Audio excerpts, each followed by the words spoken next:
Hello viewers, subscribers, non-subscribers, and YouTube as a whole.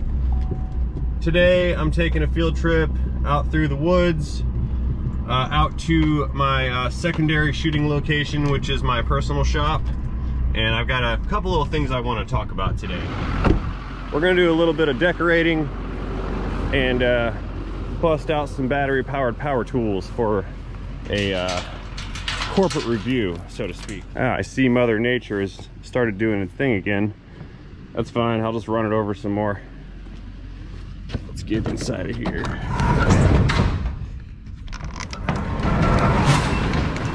For those of you who are not familiar with the structure, this has been an ongoing long-term project of mine.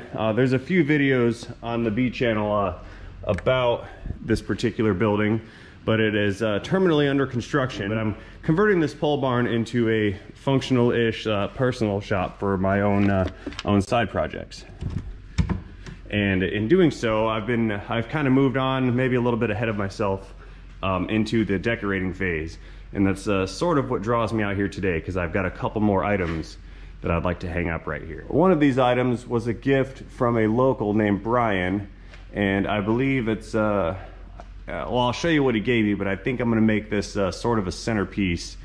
Well, yeah, I think right there might be the spot. The sign he gave me is rather large, and I don't have an open space for it right now. So it might fit right here. If it does, I'll fill this void with it, but probably up top. But we'll see when I get it unloaded. Now, seeing as how we have to trek through the treacherous, swampy Florida wilderness, four-wheel drive may be required. Yeah, for fun. And just to make sure it still works. Yep, we're good.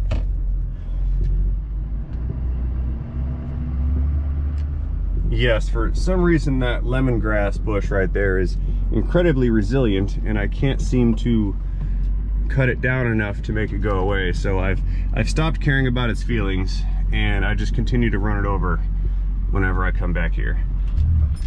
And there's that four-wheel drive. Okay, we're in. Now what I've got here is incredibly vintage and super rare Milwaukee Tools steel sign. I believe it's steel, maybe aluminum. Either way, it's made of metal and I like it. Still has the protective coating on it, which I am not going to remove. That could stay there for eternity. And it's even got the warning, you must remove this protective coating before displaying said sign. Now, me being the contrarian that I am, I'm gonna go ahead and disobey this direct order and leave this coating exactly where it is. Additionally, I think that makes it look a little bit more vintage. I could be wrong, but either way, that's gonna stay right where it's at. Gonna need some airflow. So I'm trying to decide whether it's gonna go here or here. I think I like this side a little bit better, which means I'm going to relocate the Flying Tools sign and hang it in this area there. Okay, let's mock this up, see how it fits. Yes, I like this. This is good. This is going to be its new home. Thanks again, Brian, for the donation. I think this really helps out with the wall decor project. I hope my ichrometer is calibrated. I haven't leveled any of these with a level. I'm just kind of doing it by eye. But I believe it's working out. There. Let's see what we got now. Looking good. Oh yeah. So, as you no doubt have gathered from the thumbnail and the title, I'd like to talk about some corporate treachery. It's actually tactics, not so much treachery. And I think I'll do that by way of telling a story. You see, long ago, I found myself in need of a new drill, okay? I had a Snap-on drill because it came as a set with a Snap-on impact gun, which I use for work. Now, both of those have since died, and I didn't want to foot the bill for a $400 Snap-on drill.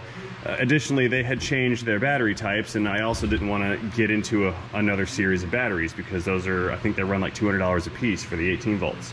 So I went down to Home Depot and I found this rigid drill, which came along with this rigid little 1/4" drive impact driver. And I thought, well, for 220 bucks, I get a 4 amp hour battery, I get the drill that I need, I get this bonus little tool that I've never used, I get a charger, and that's going to put me in at half the price of what the Snap-on part or the Snap-on tool was going to cost. So I figured, okie dokes, no problem. I'm getting away with half the price. I can get down with this. No big deal. Well, what had happened is I never registered this tool for the warranty.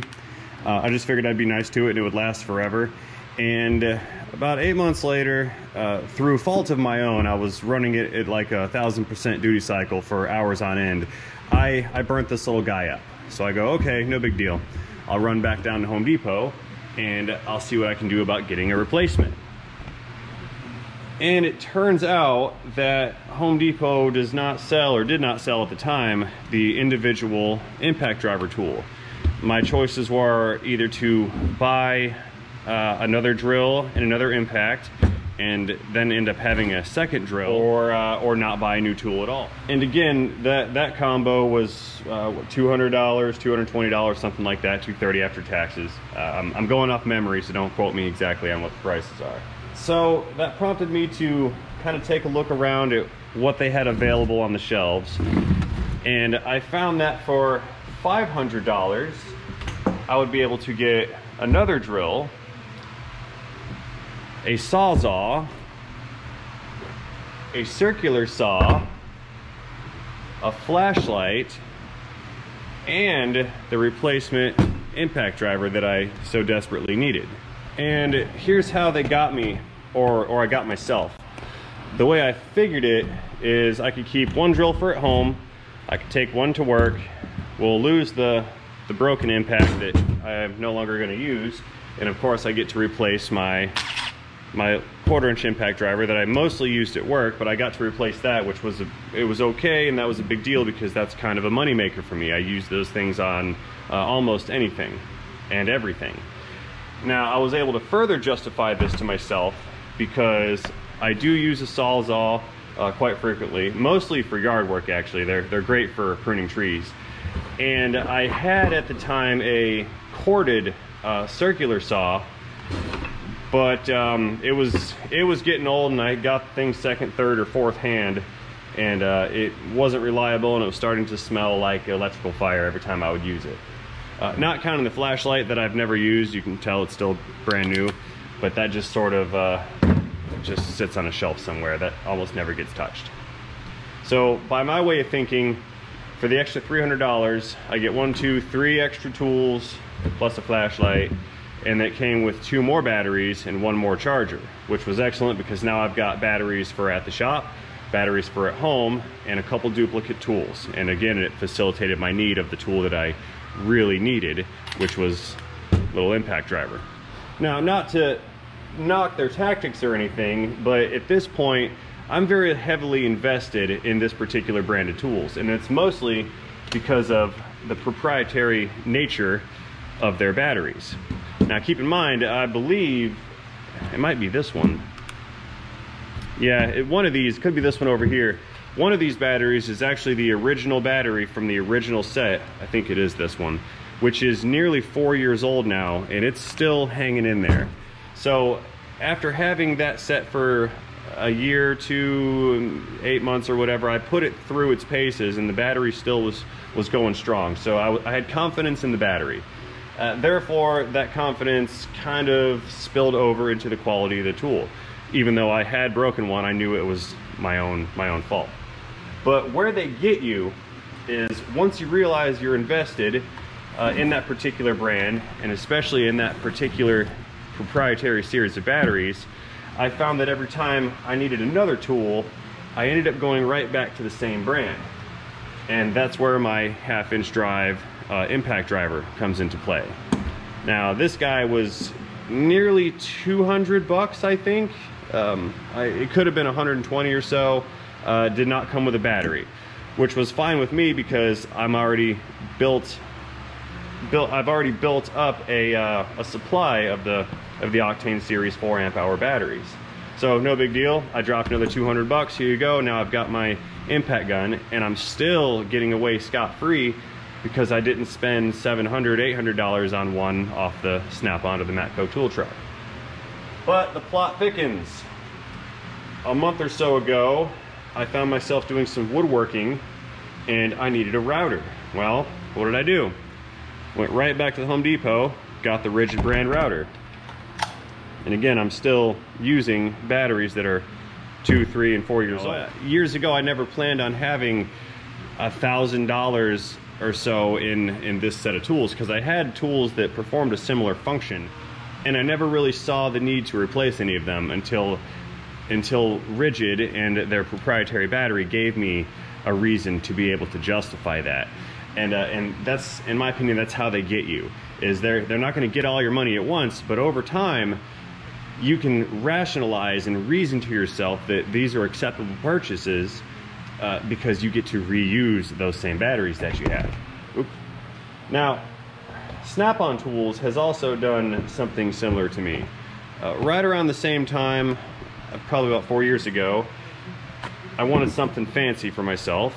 I was tired of using a pneumatic air ratchet, and I bought myself this green long shank 3H drive ratchet, which came with one battery, one charger. This bad boy was $479. Whoa. Now the batteries for these, they come in at about 130 bucks. I believe they are 14.4 volt, yep, and they are 2 amp hour batteries.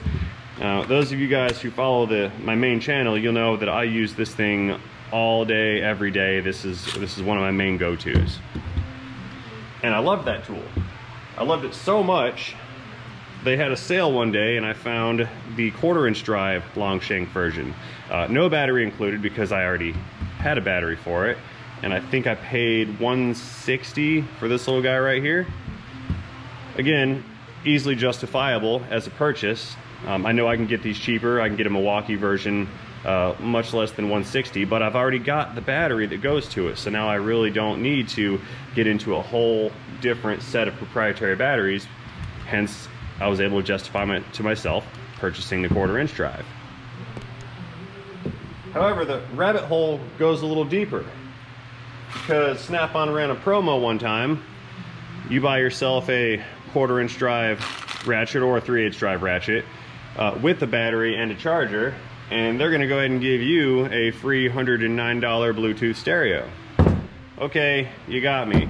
I can justify that because I've already got a battery, I've already got a charger, and if one runs dead or the other one runs dead, well, I could use a second one anyway as a backup. A few months later, hey, we're on sale again. Somebody bought one, they couldn't afford it. Here's a repo tool, 150 bucks.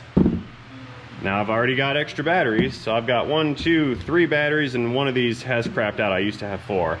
But so they got me, again, invested in moving towards one particular line of tools simply because of proprietary battery usages.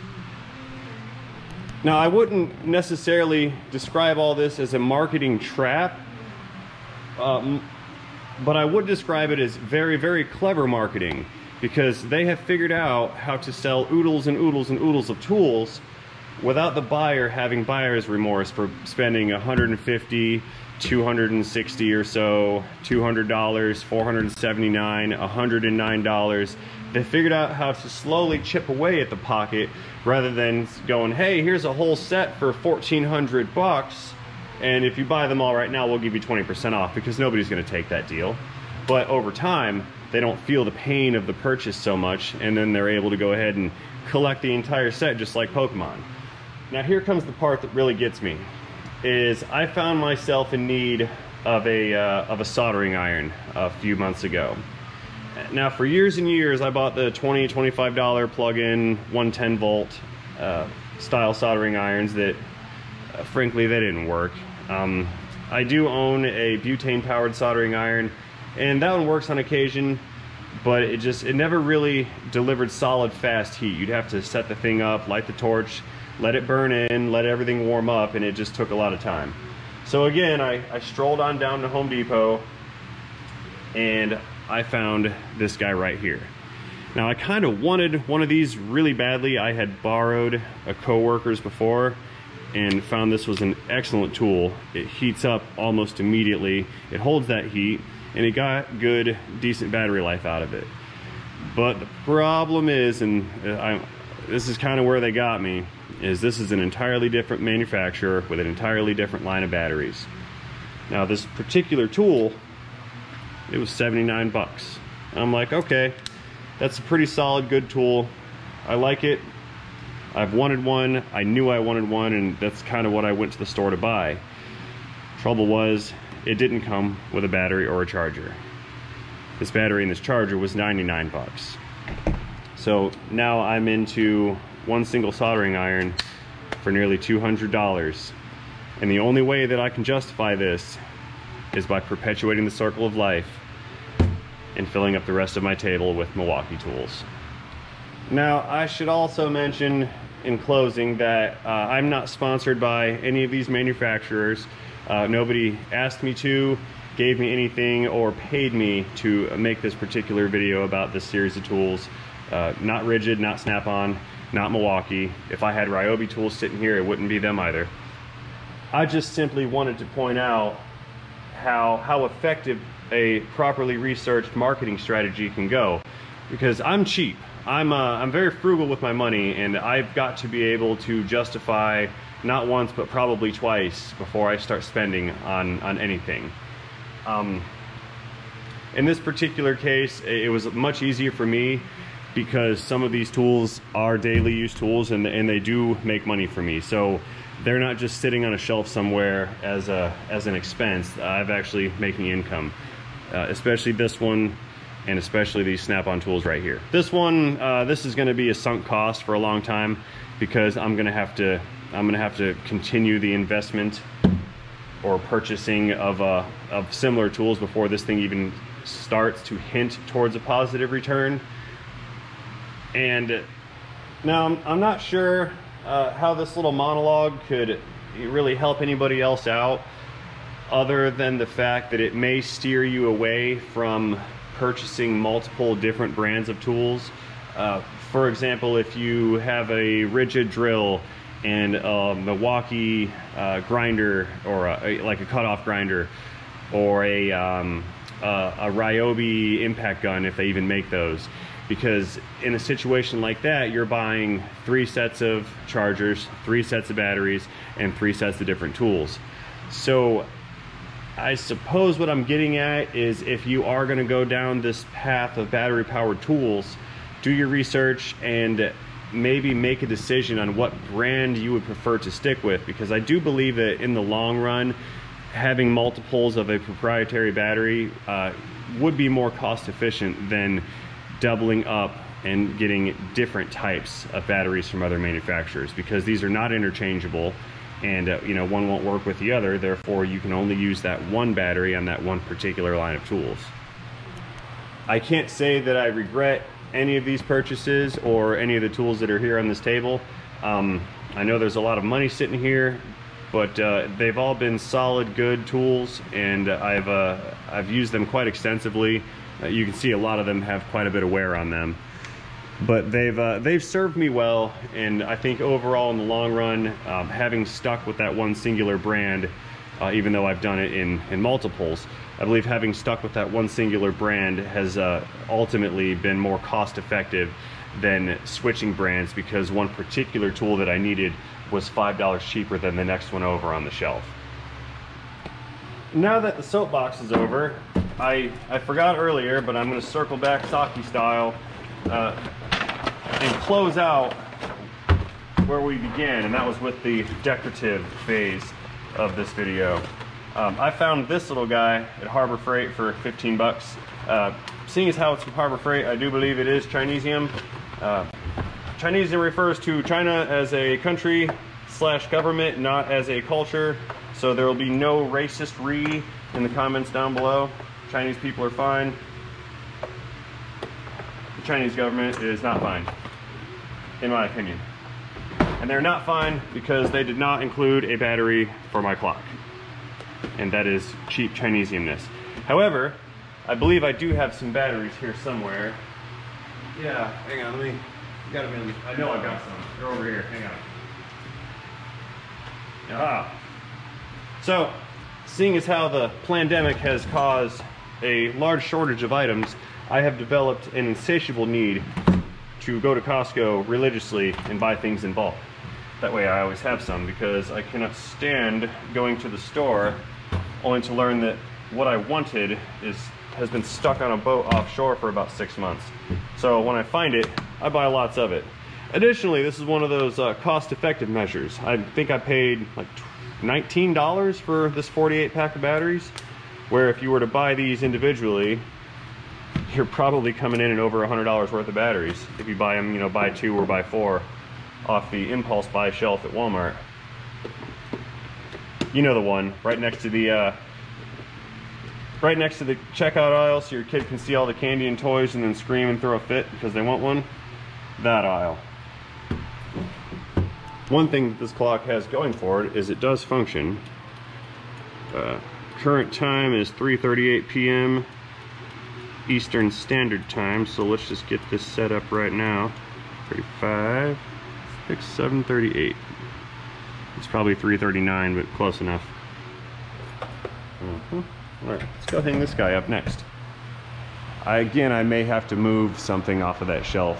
Probably that blue license plate in the center, because I do believe that the clock should be a centerpiece on this wall here. Let's lift you guys back up. Get you in a good position.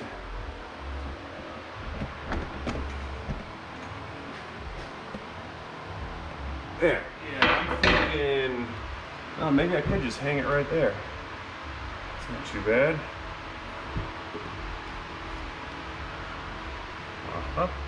Yep, right there's good. I'll take that.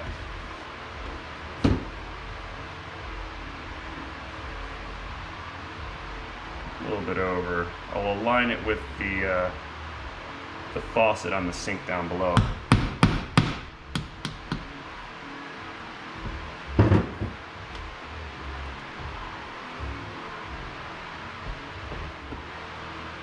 Very good.